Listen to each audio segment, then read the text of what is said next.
this video is going to be going over intervals. We need to understand intervals so that we can understand chords. And when we can play chords, there's a ton of stuff we can do. So for intervals, we have a first, which is a letter to the same note. They're also called a unison or a first, sometimes a prime, but I like to say a unison or a first. Now, we have, after the first, we have a second.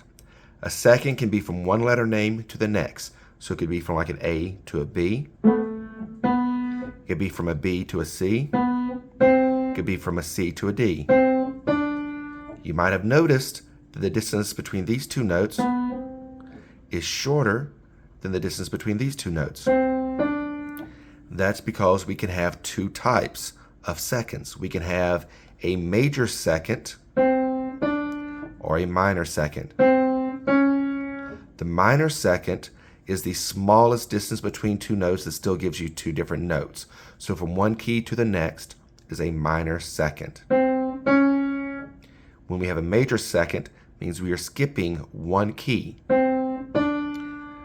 But they're still going to have the same name. This would be C to D, and this would be C to D flat. This would be D to E. This would be D to E flat. Now we can have thirds. A third is going to skip a letter name. So A, skip B, have C. Or, because thirds also have a major or minor sound. So whenever we have a minor third, let's count up from our keys. 1, 2, 3.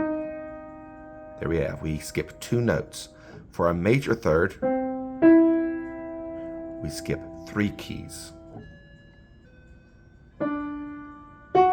There's a major.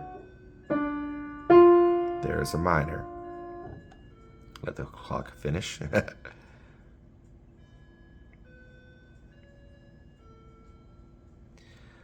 After a third comes a fourth. A fourth doesn't have a major or a minor. It's called perfect. So here is a fourth. Here's a fourth. Here's a fourth. So we will skip 1, 2, 3, 4 notes to make our fourth. There is another kind of fourth. We don't have a minor fourth because that's just a major third. But we can have something called an augmented fourth, which is a very special note. It's called a tritone. And for our purposes today, that's really not that important. You don't see tritones a whole lot. After the fourth, we have the fifth. The fifth is another perfect interval. 1, 2, 3, 4, 5, 6. We're skipping 6 keys for a fifth.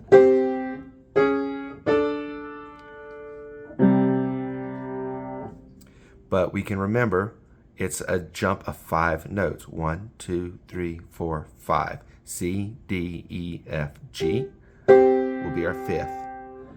Now we can get into a sixth.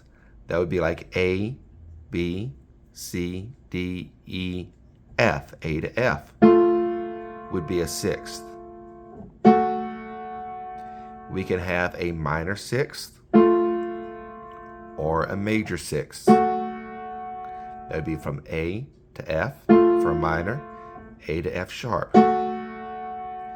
And when we start going into scales in another video, this will start to make more sense. There's a lot of stuff in music theory that ties together. I'm going to go back over the last interval, which is a seventh.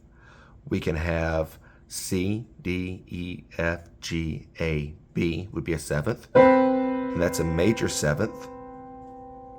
Or we can have a minor seventh, which is where I have taken that last note and lowered it. There's major and minor. To build chords, the kind of chords that we're going to be building in my next video, we're going to only really care about thirds. So let's review the thirds one more time. It's going to be skipping one letter name. So we start on one letter and go to 2 letters afterwards. So C to E, D to F, E to G, F to A, G to B, A to C. Those are all types of thirds. Now I can have A to C or A to C sharp. That's the difference between a major and minor third. So taking a look very carefully, we skip 2 keys for the minor third, and we skip 3 keys for the major third.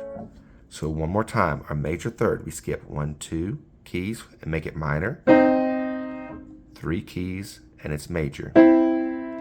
It's still a third though, because here I have C and E, and here I have C and E flat. So that's a brief, very fast overview of intervals that will lead us into chords.